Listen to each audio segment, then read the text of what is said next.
Bonjour et bienvenue sur un nouvel épisode de On peut le dire. Aujourd'hui, on va regarder les sons que la lettre O fait en français.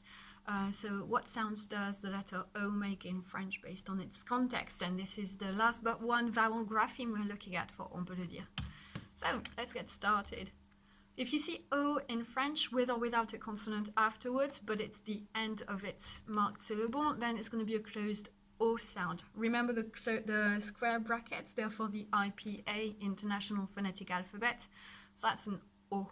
For example, in vélo, trop, and gros. You can see it's quite closed.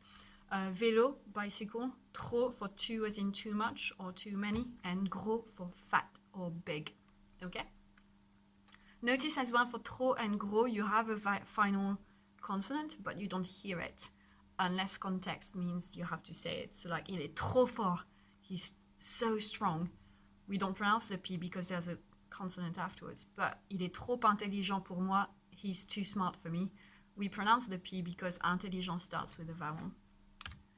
Okay, next, if you have an O with a circumflex, which is the name for the pointy hat, circumflex, O circumflex is also a closed O sound. For instance, in tôt et bientôt. Tôt, bientôt. So tôt means early and bientôt is soon. À bientôt, see you soon. À bientôt, see you soon. If you have O with two consonants and possibly an E, you don't have to have the E, but you could, then it's an open O sound. It's just easier to say it that way. So for example, you have pomme, bonne, mort. Pomme, bonne, mort. So pomme is an apple, it's feminine. Bonne is good in the feminine form, and mort is death or dead. All right. O with an E stuck to it. We've already mentioned that letter before, and that sound as well. It's an open sound, quite relaxed. So for example, œil. Œil is I, the I. It's an open sound, œil. If you see O with an E stuck to it, a U, and then a consonant, then you're also going to have an sound, open sound. For example, in sœur, cœur, and œuf. Sœur, sister, cœur, heart, and œuf, egg.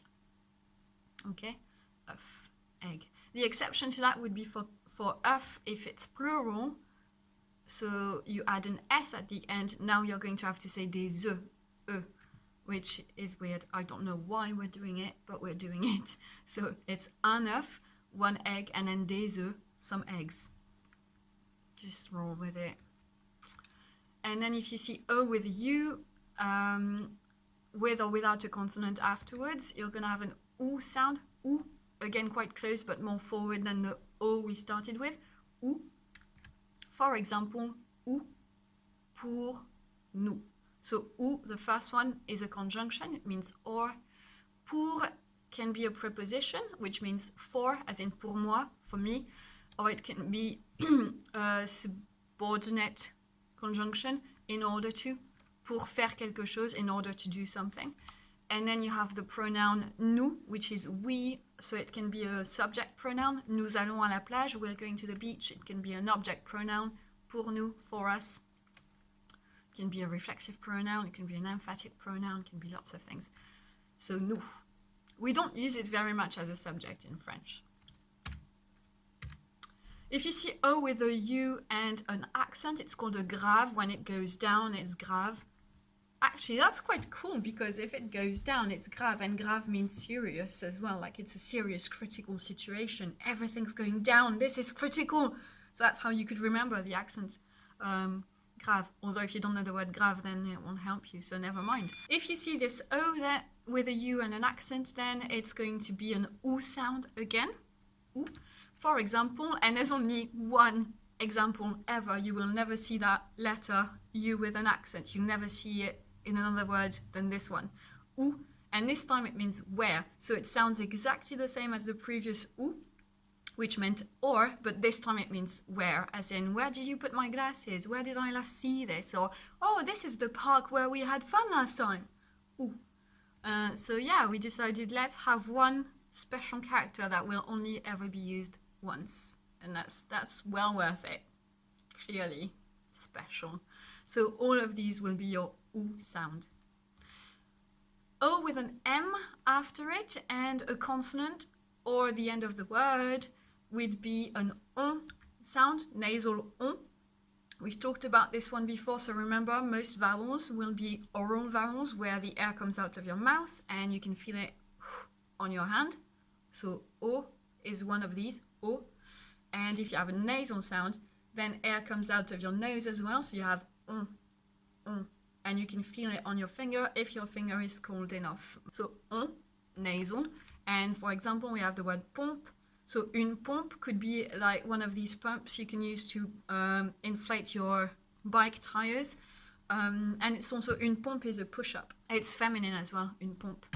And then on, on, so if you see om, it's an on sound, and on is the exact same thing. On with a consonant or not after it is also an on sound, nasal. Two examples here. We have on, which is the French pronoun for we, and that's the one we use most of the time. So earlier I said we rarely use nous as a subject pronoun, and that's because we prefer to use on. It's just more natural to us, and also it means your verb is going to be in a simpler, shorter form, which I suspect is why we use that one over nous, which would make everything longer.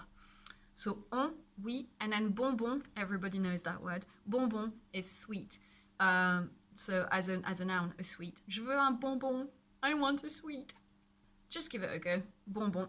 We don't hear the N as a consonant, we hear it as a nasal vowel. Bonbon. Finally, if you see O and I with a consonant or not, it's going to be wa, wa. For instance, in moi, for me, so pour moi, for me, c'est à moi, it's mine, and then moi with an S, which we don't hear, means month, as in May, June, July, all that month. So moi. Slightly similar, if you have O, Y, and then a vowel sound afterwards, it's going to be a Y sound. For example, loyal, loyal, and royaume, royaume. So loyal is loyal, obviously, and royaume is kingdom. So Royaume-Uni is the United Kingdom. So in this case, the Y is basically playing a double agent's role, which I feel like I've mentioned before, but I'm not sure now.